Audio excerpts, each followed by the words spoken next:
A group of middle school students from the Dreams, Imagination, and Gift Development Program in Williston recently received a national prize from the American Farm Bureau Foundation for Agriculture. Today on the front page, we are digging deeper into their win. For our students at DIG, they were super excited. It was inspirational. They were hugging, they were screaming, they were surprised that they actually won it. So for them, we always quote the mantra of big dreams do come from small places. So winning this award was an example of that to the students. So my background is not in education, but it is in fisheries and wildlife. And I was terrified. I even told Joey the first time I met her, I was terrified.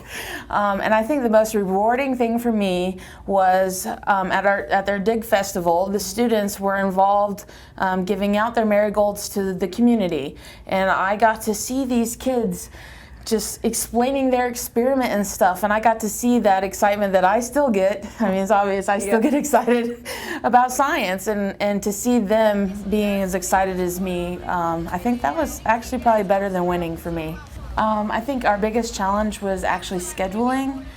Being an outreach educator, I wear multiple hats, as well as Shelby being the director.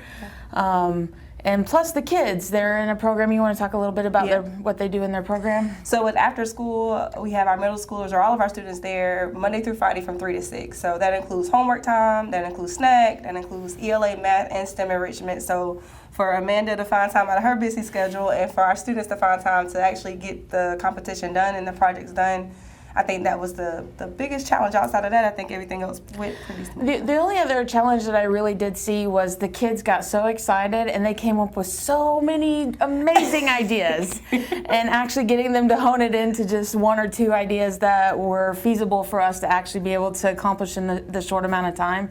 But it was pretty exciting to see them get excited and want to do science, you know, even help the pollinators, save the bees. So it was part of a Purple Plow Challenge, which I actually found online through American Farm Bureau Foundation for Agriculture. But it was a challenge that they offered to the nation, and I thought this would be a great opportunity for these young men and women, and so they provided me with, I think they were, 5th through 6th grade? Yep, so our middle school age students, 6th through 8th. Yeah, 6th through 8th grade students, and I would meet with them once a week. We ended up dividing them into 2 groups, and I let each group come up with their own idea. I wanted them to come up with the science and not me. I just wanted to be there to support them. And the main question though was, what can we do to help pollinators or save our pollinators? And it started out as a brief discussion, like what's killing our pollinators? And one group, the Team Marigold, their thing was pesticides, and they were not letting go of it because I tried to sway them other ways, but they wanted to learn about pesticides and what are other options that we can use to keep the pests away. And so we did some more research on natural pesticides, such as essential oils, garlic, things like that.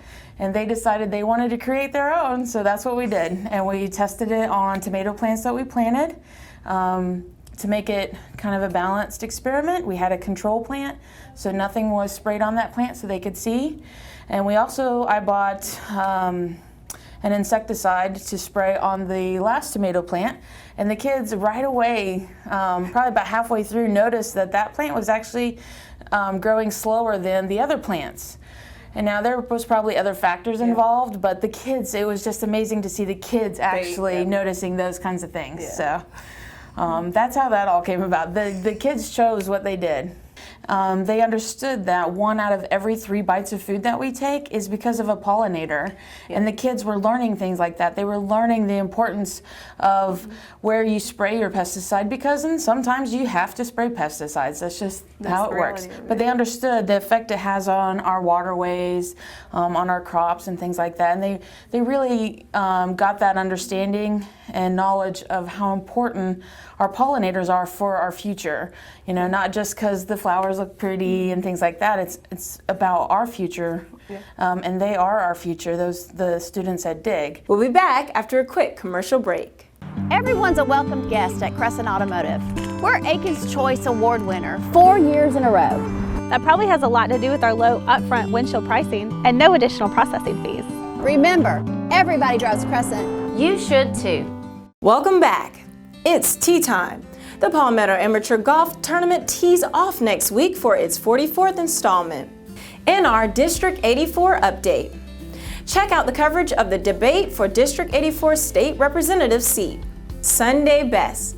Don't forget to check out our Sunday Best feature on Nicole Simpkins, whom builds girls' confidence through a teen mentoring program. To read more about these stories, please visit aikenstandard.com. My name is Michelle A. Jackson, and it's been my pleasure to host the front page.